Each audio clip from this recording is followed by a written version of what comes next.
Hello, my name's Andy. Welcome to Solving Watercolour. Today I'm going to show you some more techniques for painting winter watercolour scenes. You can also use these same techniques on a smaller scale to make hand-painted Christmas cards like these.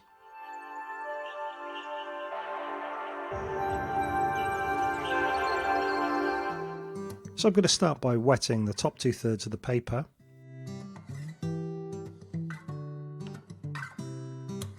For the sky, I'm using a Chinese calligraphy brush and adding some streaks of burnt sienna. And now I'm painting around those streaks with phthalo blue. I'm just going to let those mix together naturally without doing any more brushing. Let's create some background trees with a mixture of dioxazine purple, ultramarine, and I've also added in a little bit of Payne's grey there to tone it down just a bit. And I'm tilting the paper here and letting the colour run into the wet sky.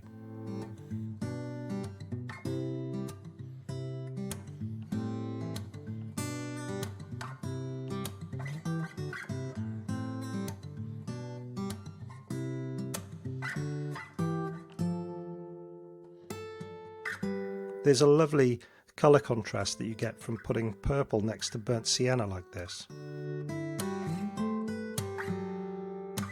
Now I'm going to loosely put in some converging lines on the dry part of the paper. The rough texture of the paper creates a really nice effect here. The little specks of white paper that show through creates an illusion of detail without really having to consciously add any detail. Look at how that instantly creates a sense of perspective and depth.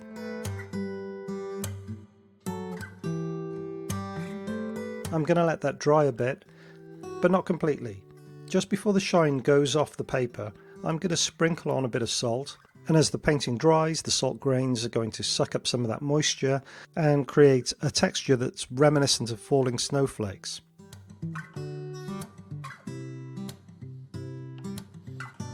Okay, I'll just dry that completely now with my hairdryer, and you'll see the salt created texture start to appear like magic.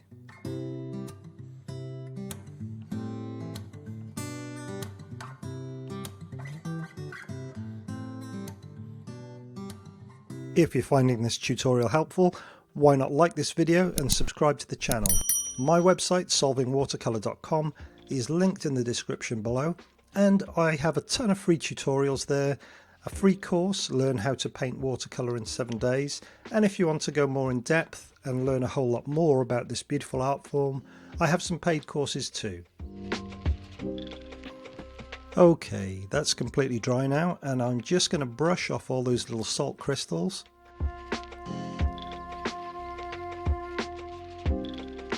Okay, let's add some trees now. Many people would use a round brush for this, and there's nothing wrong with that. Personally, I like to use a flat brush. Whichever brush you use, you just need to be quite firm and deliberate with the marks you make. Make sure it's well loaded with colour. I like to use a mixture of burnt umber and ultramarine, and I always try and paint my tree trunks in one smooth stroke. As you can see, I didn't manage it with this tree, but I just about got away with it because I didn't give the paint time to dry, and because it didn't dry, I didn't end up getting those nasty, unsightly streaks. Now for the smaller branches, I'm quickly swapping over to my rigger again and flicking those in.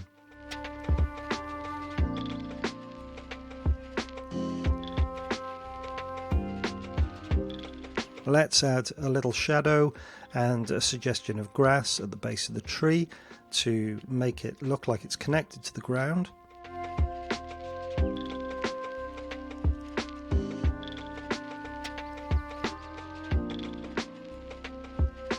Let's put in another tree. I made it a thinner one this time by using the edge of the bristles.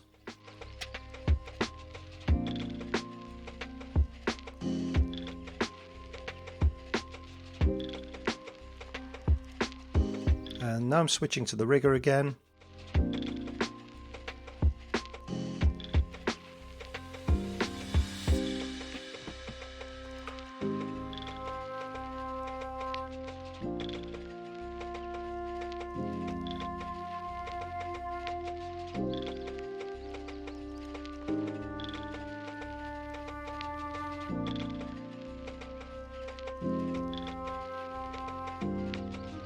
Let's put another tree over here on the left.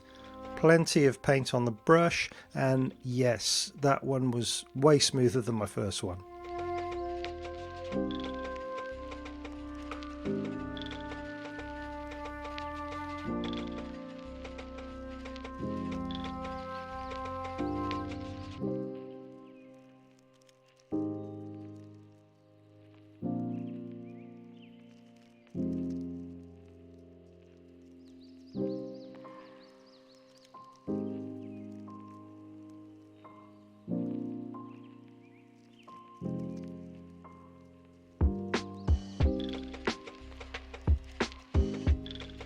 Okay, let's add in a row of fence posts with the rigger.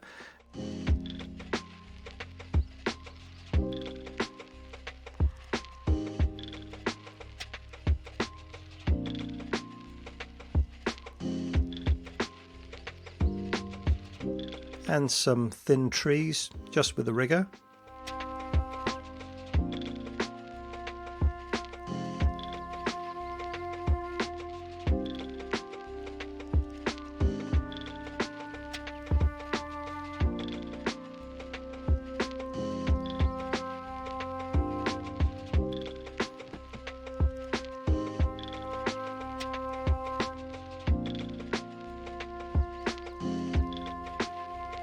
Okay, let's wrap this up by just adding some small details.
Okay, that's all for today. Thanks for watching. Don't forget to like and subscribe, and I'll see you soon.